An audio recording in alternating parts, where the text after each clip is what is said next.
ಕೇಳಿಸ್ತಿದೆ. ಮೊದಲಿಗೆ ನಾವು ಗುರುವಂದನೆಯನ್ನ ಮಾಡೋಣ. ಗುರುರ್ ಬ್ರಹ್ಮ ಗುರುರ್ ವಿಷ್ಣು ಗುರುರ್ದೇವೋ ಮಹೇಶ್ವರಃ ಗುರು ಸಾಕ್ಷಾತ್ ಪರಬ್ರಹ್ಮ ತಸ್ಮೈ ಶ್ರೀ ಗುರುವೇ ನಮಃ. ತಸ್ಮೈ ಶ್ರೀ ಗುರುವೇ ನಮಃ.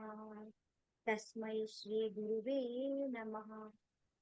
ಬ್ರಹ್ಮಾಂಡದಲ್ಲಿರುವಂತಹ ಎಲ್ಲ ದಿವ್ಯ ಶಕ್ತಿಗಳಿಗೆ ಧನ್ಯವಾದಗಳು.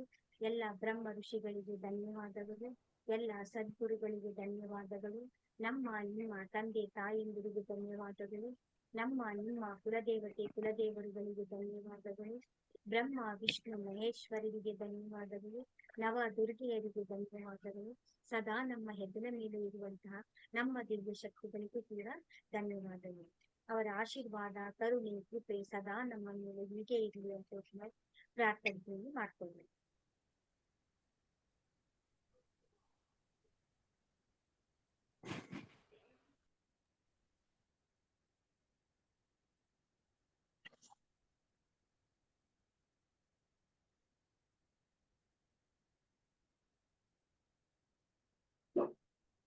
ನಮ್ಗೆಲ್ಲರಿಗೂ ಗೊತ್ತಿರುವ ಹಾಗೆ ನಾವು ಪ್ರತಿದಿನವೂ ಕೂಡ ನಾವು ಧ್ಯಾನವನ್ನ ನಾವು ಪ್ರಾಕ್ಟೀಸ್ ಮಾಡ್ತಾ ಇದ್ದೀವಿ.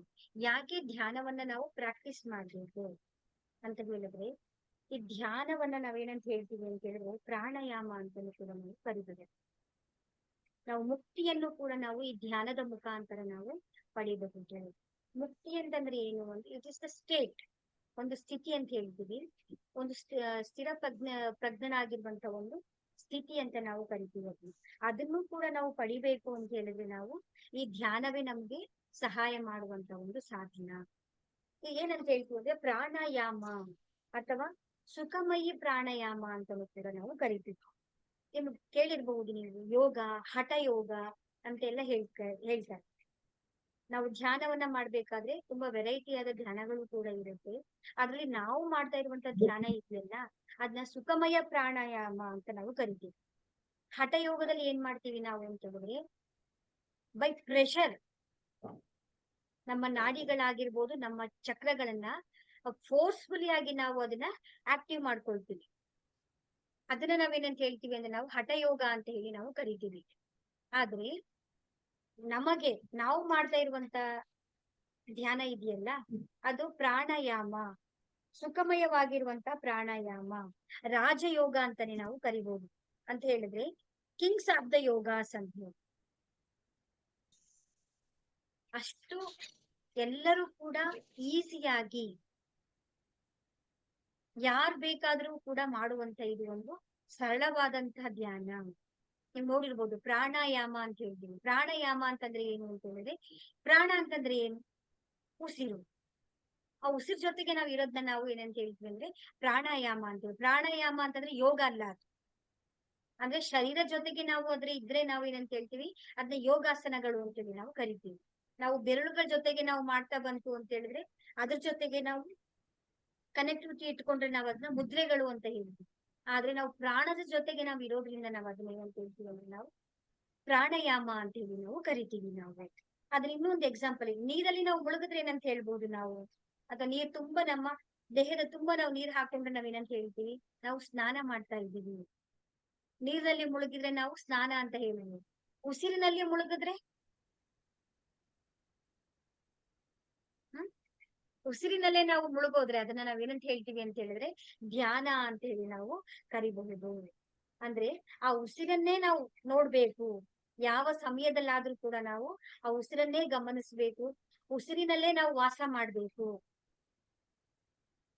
ಶಂಕರಾಚಾರ್ಯರಾಗಿರ್ಬಹುದು, ಬುದ್ಧರಾಗಿರಬಹುದು, ಕಬೀರರಾಗಿರಬಹುದು, ಗುರುನಾನಕರಾಗಿರಬಹುದು, ಮಹಾವೀರರಾಗಿರಬಹುದು, ಪ್ರತಿಯೊಬ್ರು ಕೂಡ ಆ ಉಸಿರಿನಲ್ಲೇ ವಾಸವಾಗಿರೋದ್ರಿಂದ ಅವರು ಅಂತಹ ಸ್ಥಿತಿಯನ್ನ ತಲುಪಿದ್ರು.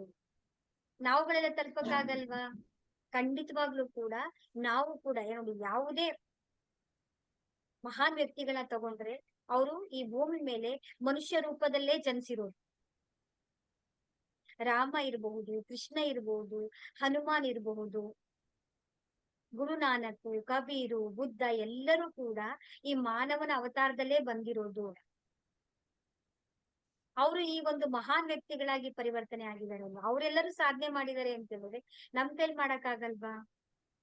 ನಾವು ಕೂಡ ಮಾಡಬಹುದು. ಅದಕ್ಕೆ ಸಿಂಪಲ್ ಆಗಿ ನಾವ್ ಏನ್ ಮಾಡ್ಬೇಕು, ನಮ್ಮ ಮನಸ್ಸು ಮತ್ತೆ ಉಸಿರು, ನಮ್ಮ ಮನಸ್ಸನ್ನ ನಾವು ಒಂದು ಕಡೆ ಇಟ್ಕೊಂಡು ಉಸಿರಿನ ಕಡೆ ನಾವು ನೋಡ್ತಾ ಬಂತು ಅಂತ ಹೇಳಿದ್ರೆ ನಾವು ಒಂದು ಧ್ಯಾನದ ಸ್ಥಿತಿಯನ್ನ, ನಿರ್ವಾಣ ಸ್ಥಿತಿಯನ್ನ ನಾವು ತಲುಪ್ತೇವೆ.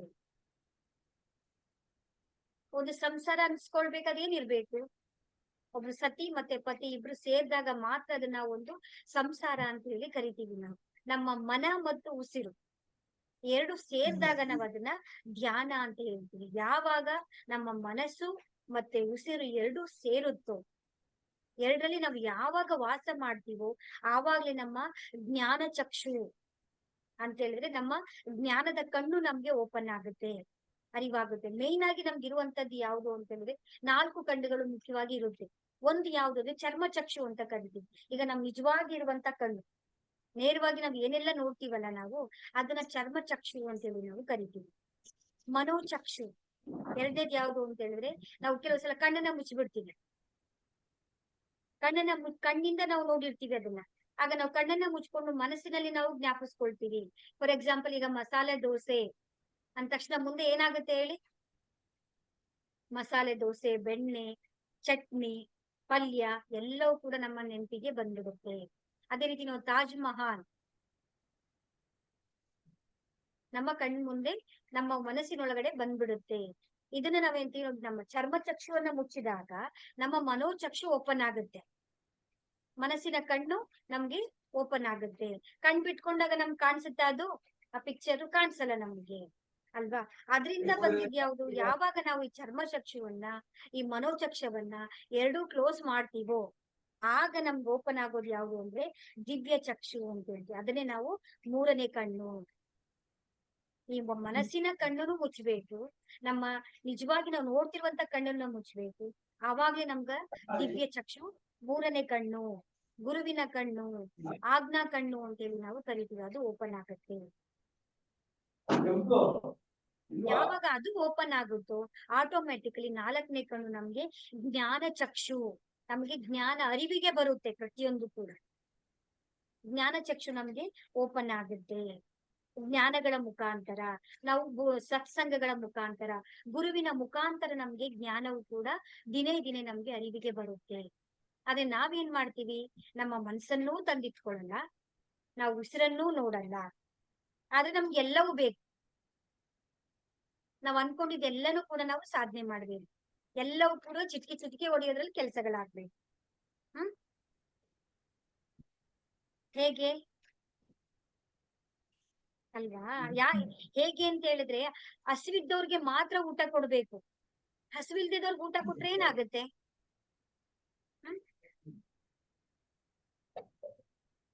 ಹಸಿವಿಲ್ಲ ಅಲ್ವಾ? ನಮ್ಗೆ ಹಸಿವಿ ತೊಂದರೆ ಇದೆ, ನಮ್ಗೆ ಸಮಸ್ಯೆಗಳಿದೆ. ಆದ್ರೆ ಸಮಸ್ಯೆಗಳಿಗೆ ಪರಿಹಾರವನ್ನ ಕಂಡ್ಕೊಳ್ಬೇಕು, ಅದಕ್ಕೆ ಸಮಯವನ್ನ ಕೊಡ್ಬೇಕು.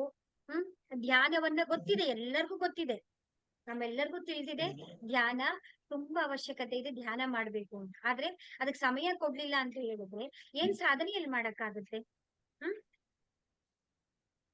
ನಮ್ಮ ಆಸೆ ಏನಿರುತ್ತೋ ಅದ್ರಾಗೆ ತಾನೇ ನಾವು ಪಡ್ಕೊಳ್ಳೋದು. ನಮ್ಗೆ ಏನ್ ಬೇಕು ಅಂತ ಅನ್ಕೊಳ್ತೀವೋ, ನಮಗ್ ಬೇಕು ಅಂತ ಅನ್ಸ್ರೆ ತಾನೇ ನಾವ್ ಅದನ್ನ ಪಡ್ಕೊಳಕ್ ಸಾಧ್ಯ.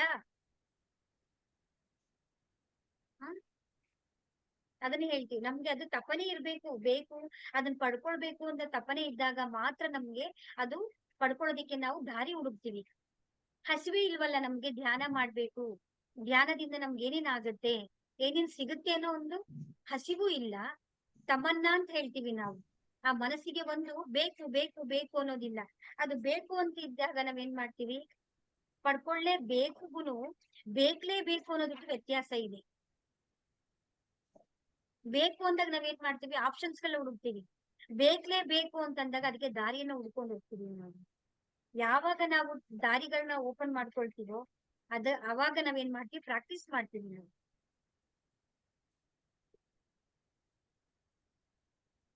ಅಲ್ವಾ? ಪ್ರಾಕ್ಟೀಸ್ ಮಾಡೋದಕ್ಕೋಸ್ಕರ ತಾನೇ ನಾವು ಬನ್ನಿ ಎಲ್ಲರಿಗೂ ಪ್ರತಿದಿನ ಝೂಮ್ ಮೀಟಿಂಗ್ ಇರುತ್ತೆ, ಧ್ಯಾನ ಇರುತ್ತೆ, ಇನ್ ಟೈಮಿಗೆ ಬನ್ನಿ ಅಂತ ಹೇಳೋದು ನಾವು. ನನಗೆ ಬೆನಿಫಿಟ್ಸ್ ಆಗುತ್ತಾ, ನಿಮ್ಗಳಿಗೆ ಬೆನಿಫಿಟ್ಸ್ ಆಗುತ್ತಾ? ಹ್ಮ್?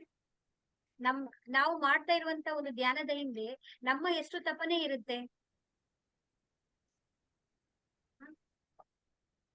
ಹಾಗಾಗಿ ಎಲ್ಲರೂ ಕೂಡ ಇನ್ ಟೈಮ್ಗೆ ಪಾರ್ಟಿಸಿಪೇಟ್ ಮಾಡಿ. ಆ ಧ್ಯಾನದಿಂದ ನಿಮ್ಗೆ ಅರಿವಿಗೆ ಬರುವಂತದ್ದು ಏನು ಅಂದ್ರೆ ಎಲ್ಲವನ್ನು ಕೂಡ ನಾವು ಪಡ್ಕೊಳ್ಳುವಂತಹ ಒಂದು ಮಹಾನ್ ಅದ್ಭುತವಾದಂತ ಆ, ಧ್ಯಾನದಿಂದ ನಮ್ಗೆಲ್ಲವೂ ಕೂಡ ಸಿದ್ಧಿಸುತ್ತೆ. ಈಗ ನಾವೆಲ್ಲರೂ ಕೂಡ ಆ ಧ್ಯಾನವನ್ನ ಮಾಡೋಣ. ನಮ್ಮಲ್ಲಿರುವಂತಹ ಆ ಶಕ್ತಿಯನ್ನ ನಾವು ನೋಡ್ಕೊಳ್ತಾ ಬರೋಣ.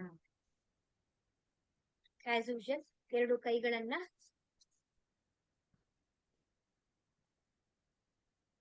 ಕೆಳಗಡೆ ಕೂತ್ಕೋಬೇಕಾದ್ರೆ ಏನಾದ್ರೂ ಮ್ಯಾಟ್ ಮೇಲೆ ಏನಾದ್ರೂ ಹಾಸ್ಕೊಡಿ. ಹಾಗೆ ನೆಲದ ಮೇಲೆ ಕೂತ್ಕೋಬೇಡಿ ಯಾರು. ಚೇರ್ ಮೇಲೆ, ಸೋಫಾ ಮೇಲೆ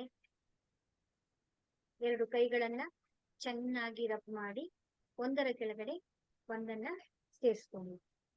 ನಿಧಾನವಾಗಿ ನಿಮ್ಮ ತೊಡೆಯ ಮೇಲೆ ಕುತ್ಕೊಳ್ಳಿ. ಕೋಮಲತೆಯಿಂದ ಕಣ್ಣನ್ನ ಮುಚ್ಚಿ ನೀವು ಧ್ಯಾನವನ್ನ ನೆಲದ ಮೇಲಾದ್ರೂ ಕುತ್ಕೊಂಡು ಮಾಡಬಹುದು, ಸೋಫಾ ಮೇಲಾದ್ರೂ ಮಾಡಬಹುದು, ಚೇರ್ ಮೇಲಾದ್ರೂ ಮಾಡಬಹುದು. ನಿಮಗೆ ಎಲ್ಲಿ ಕಂಫರ್ಟಬಲ್ ಅನ್ಸುತ್ತೋ ಅಲ್ಲಿ ನೀವು ಈ ಧ್ಯಾನವನ್ನ ನೀವು ಪ್ರಾಕ್ಟೀಸ್ ಮಾಡಬಹುದು. ಆದ್ರೆ ಒಂದೇ ಆಸನವನ್ನ ಇಟ್ಕೊಳ್ಳಿ. ಯಾವಾಗ್ಲೂ ನೀವು ಧ್ಯಾನವನ್ನ ಮಾಡ್ಬೇಕಾದ್ರೆ ನಿಮಗೆ ಕಂಫರ್ಟಬಲ್ ಆಗಿರುವಂತಹ ಒಂದು ಆಸನವನ್ನ, ಸುಖಾಸನನ ಯಾವ್ದಾದ್ರು ಕೂಡ ಸೆಲೆಕ್ಟ್ ಮಾಡ್ಕೊಂಡು ಕೂತ್ಕೊಳ್ಳೋದಿಲ್ಲ. ದಯವಿಟ್ಟು ಮಧ್ಯ ಮಧ್ಯ ನೀವು ಆಡಿಯೋನ ಓಪನ್ ಮಾಡಬೇಡಿ. ಎಲ್ಲರೂ ಧ್ಯಾನದಲ್ಲಿ ಮುಳುಗಿರ್ತಾರೆ. ತಕ್ಷಣ ಅವರಿಗೆ ಎಚ್ಚರಿಕೆ ಆಗ್ಬಿಡುತ್ತೆ.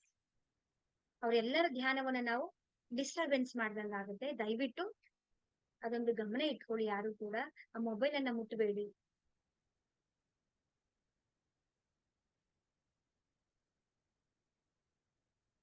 ಕಣ್ಣನ್ನ ನಿಧಾನವಾಗಿ ಮುಚ್ಚಿ ನಿಧಾನವಾಗಿ ಉಸಿರನ್ನ ತಗೊಳ್ಳಿ.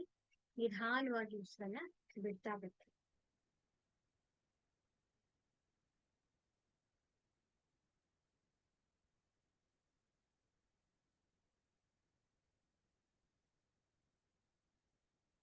ನಿಧಾನವಾಗಿ ಉಸಿರನ್ನ ಒಳಗಡೆ ತಗೊಳ್ಳಿ.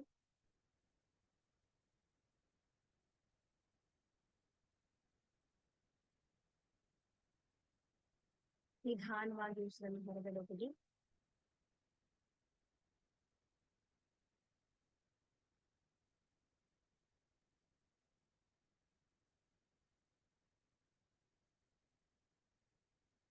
ಒಳಗೆ ಬರುವಂತಹ ಉಸಿರು ಪರಮಾತ್ಮನ ದಿವ್ಯ ಬೆಳಕನ್ನ ತಗೊಂಡು ಬಂದು ಇಡೀ ಶರೀರವನ್ನೆಲ್ಲವನ್ನು ಕೂಡ ಶಕ್ತಿಯಿಂದ ಆವರಿಸ್ಕೊಳ್ತಾ ಇದೆ.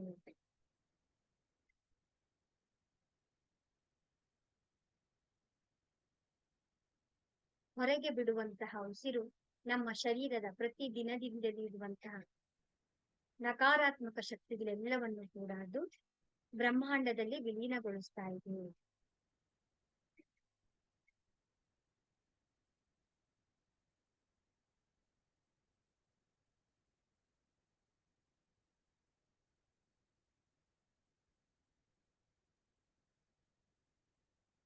ಒಳಗೆ ಬರುವಂತ ಉಸಿರಿನ ಮುಖಾಂತರ ಇಡೀ ಶರೀರವೆಲ್ಲವೂ ಕೂಡ, ಚಕ್ರಗಳೆಲ್ಲವೂ ಕೂಡ, ಆಭಾಮಂಡಲವೆಲ್ಲವೂ ಕೂಡ ಚೈತನ್ಯಮಯವಾಗಿದೆ.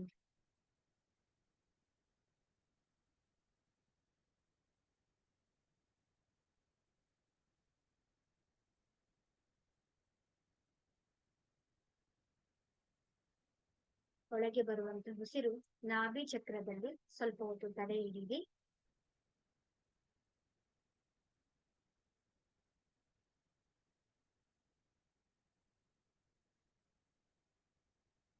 ನಿಧಾನವಾಗಿ ಉಸಿರನ್ನ ಹೊರಗೆ ಬಿಡಿ.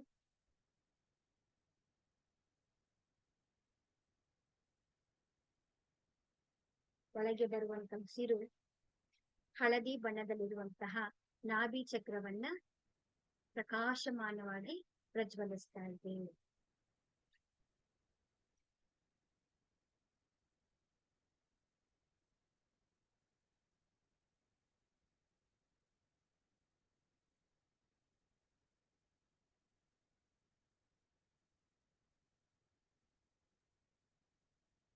ನಿಧಾನವಾಗಿ ಉಸಿರನ್ನ ಒಳಗಡೆ ತಗೊಳ್ಳಿ.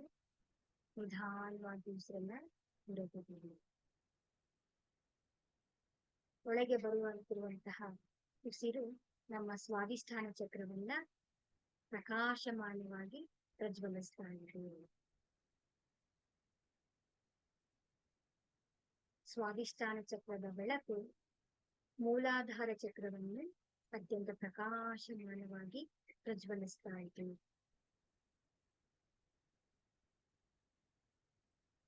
ಈ ಒಂದು ದಿವ್ಯವಾದಂತಹ ಬೆಳಕು ನಮ್ಮ ಹೃದಯ ಚಕ್ರವನ್ನ, ಹಸಿರು ಬಣ್ಣದಲ್ಲಿರುವಂತಹ ಹೃದಯ ಚಕ್ರವನ್ನ ಆವರಿಸಿಕೊಂಡಿದೆ.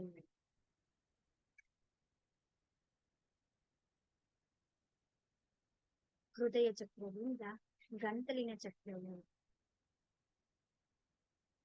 ತಿಳಿ ನೀಲಿ ಬಣ್ಣದಲ್ಲಿ ಅತ್ಯಂತ ಪ್ರಕಾಶಮಾನವಾಗಿ ಪ್ರಜ್ವಲಿಸ್ತಾ ಇದೆ.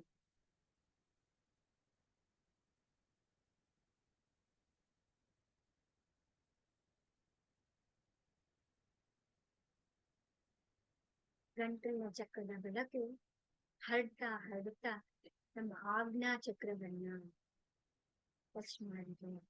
ಆಜ್ಞಾ ಚಕ್ರವು ಕಡು ನೀಲಿ ಬಣ್ಣದಲ್ಲಿ ಅತ್ಯಂತ ಪ್ರಕಾಶಮಾನವಾಗಿ ಪ್ರಜ್ವಲಿಸ್ತಾ ಇದೆ.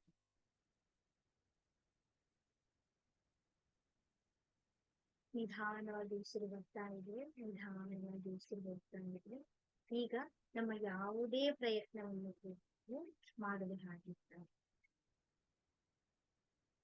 ಆ ಉಸಿರಿನ ಗತಿ ನಿಧಾನವಾಗಿದೆ. ಉಸಿರು ತಾನಾಗೇ ಬರ್ತಾ ಇದೆ, ತಾನಾಗೇ ಹೋಗ್ತಾ ಇದೆ. ನಮ್ಮ ಯಾವುದೇ ಪ್ರಯತ್ನವನ್ನು ನಾವು ಮಾಡುವುದಿಲ್ಲ. ಜಸ್ಟ್ ಆ ಉಸಿರನ್ನ ನಾವು ನೋಡ್ಬೇಕು.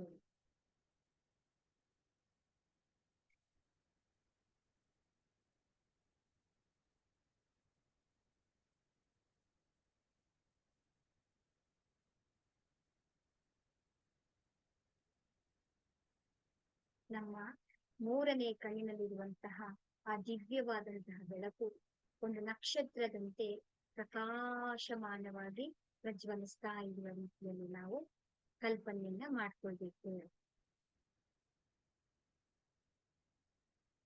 ನಕ್ಷತ್ರದ ರೀತಿಯಲ್ಲಿ ಒಂದು ದಿವ್ಯವಾದಂತಹ ಚಿನ್ನದ ಬಣ್ಣದಲ್ಲಿ ಗೋಲ್ಡನ್ ಲೈಟ್ ಅತ್ಯಂತ ಪ್ರಕಾಶಮಾನವಾಗಿ ಬೆಳಗ್ತಾ ಇದೆ.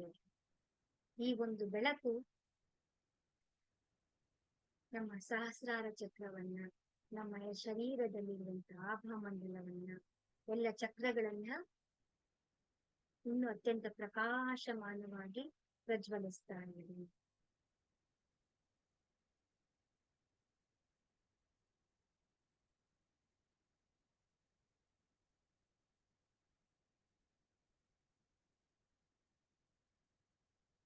ಈ ದಿವ್ಯವಾದಂತಹ ಈ ಎಲ್ಲಾ ಕ್ರಿಯೆಯನ್ನ, ಈ ಎಲ್ಲಾ ಘಟನೆಗಳನ್ನ ಈ ಮೂರನೇ ಕಣ್ಣು ಗಮನಿಸ್ತಾ ಇದೆ, ನೋಡ್ತಾ ಇದೆ.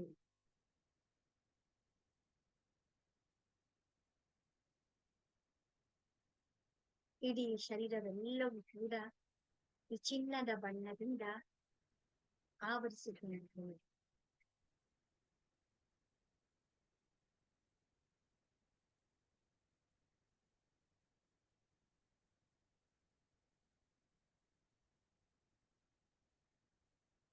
ಈ ಚಿನ್ನದಂತಹ ಬಣ್ಣ ಹರಡುತ್ತಾ ಬ್ರಹ್ಮಾಂಡದಿಂದ ನಮ್ಮ ಶಿರಸ್ಸಿನ ಮೇಲೆ ಬ್ರಹ್ಮಾಂಡದಿಂದಲೂ ಕೂಡ ಒಂದು ದಿವ್ಯವಾದಂತಹ ಬೆಳಕು ನಮ್ಮ ಶರೀರದ ಮೇಲೆ ಆ ಪ್ರಕಾಶಮಾನವಾದಂತಹ ಕಿರಣಗಳು ನಮ್ಮ ಮೇಲೆ ಹರಿಯುತ್ತಿದೆ.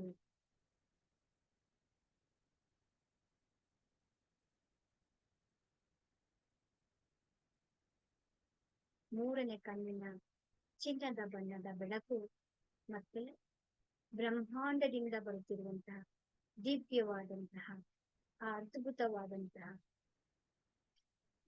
ಬೆಳಕಿನ ಕಿರಣಗಳು ಎರಡೂ ಕೂಡ ವಿಲೀನವಾಗಿದೆ.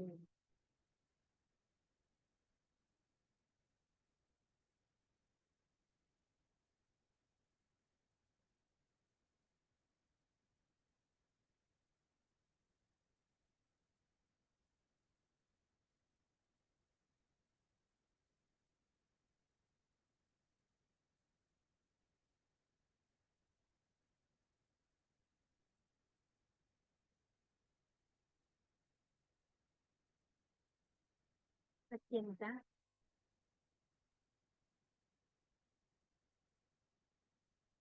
ತೇಜೋಮಯವಾದಂತಹ,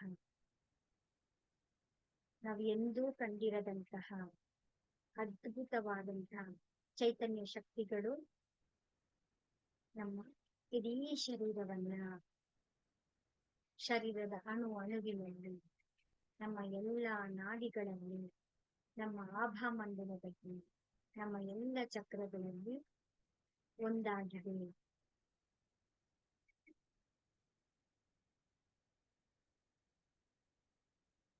ಅದ್ಭುತವಾದಂತಹ ಒಂದು ದಿವ್ಯವಾದಂತಹ ಶಕ್ತಿ.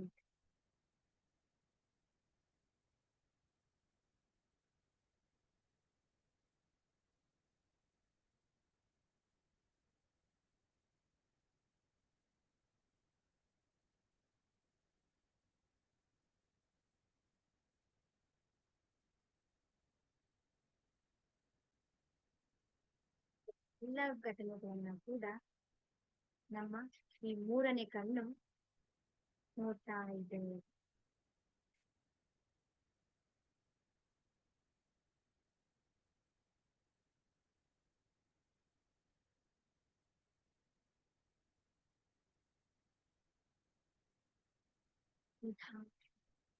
ಹೆಸರನ್ನ ಒಳಗಡೆ ತಗೊಳ್ಳಿ.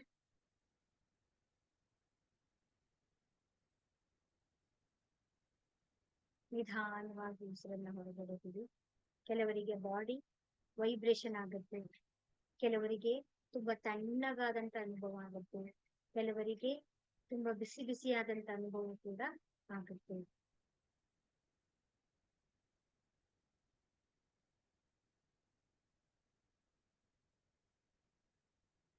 ನಿಧಾನವಾಗಿ ಉಸಿರನ್ನ ಒಳಗಡೆ ತಗೊಳ್ಳಿ.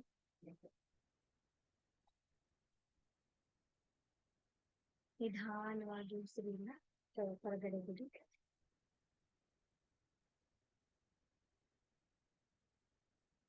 ಸ್ವಾಭಾವಿಕವಾಗಿ ನಮ್ಮ ಸುತ್ತಮುತ್ತ ಇರುವಂತಹ ಕೋಣೆಯಲ್ಲಿನ ಶಬ್ದಗಳನ್ನ ಗಮನಿಸಿ.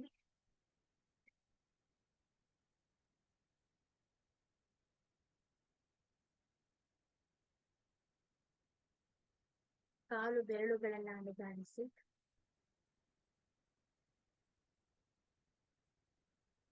ಕೈ ಬೆರಳುಗಳನ್ನ ಅಲುಗಾಡಿಸಿ. ಎರಡು ಕೈಗಳನ್ನ ಚೆನ್ನಾಗಿ ರಬ್ ಮಾಡಿ.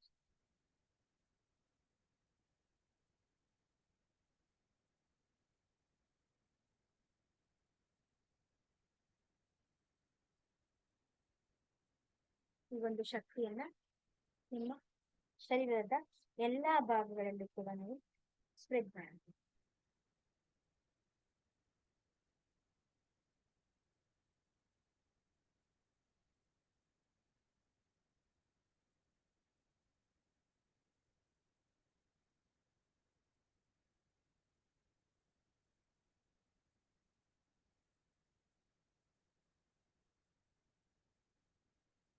ಕೆಲವರಿಗೆ ನಿಧಾನವಾಗಿ ಕಣ್ಣನ್ನ ತೆಗೆಯಿರಿ. ನಿಮ್ಮ ಅನುಭವಗಳನ್ನ ಶೇರ್ ಮಾಡ್ತೀರಾ ಯಾರಾದ್ರೂ?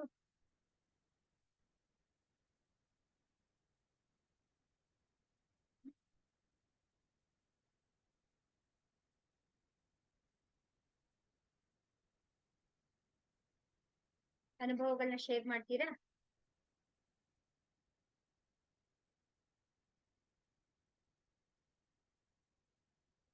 ಮುಂಚೆ ನೀವು ಪ್ರಾಕ್ಟೀಸ್ ಮಾಡ್ತಾ ಇರೋದಕ್ಕೂ ಈಗ ಪ್ರಾಕ್ಟೀಸ್ ಮಾಡ್ತಾ ಇರುವಾಗ ಹೇಗಾಗ್ತಾ ಇದೆ ನಿಮ್ಗೆ? ದೊಡ್ಡ ದೊಡ್ಡ ಬದಲಾವಣೆಗಳಲ್ಲ, ಸಣ್ಣ ಸಣ್ಣ ಚೇಂಜಸ್ ಕೂಡ ತುಂಬಾ ತುಂಬಾ ಇಂಪಾರ್ಟೆನ್ಸ್ ಆಗುತ್ತೆ.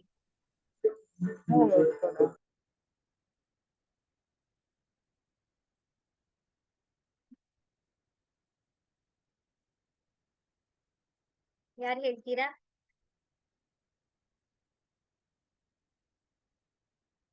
ನಿನ್ನೆ ಧ್ಯಾನದಲ್ಲಿ ಒಬ್ರು ಹೇಳ್ತಾ ಇದ್ರು,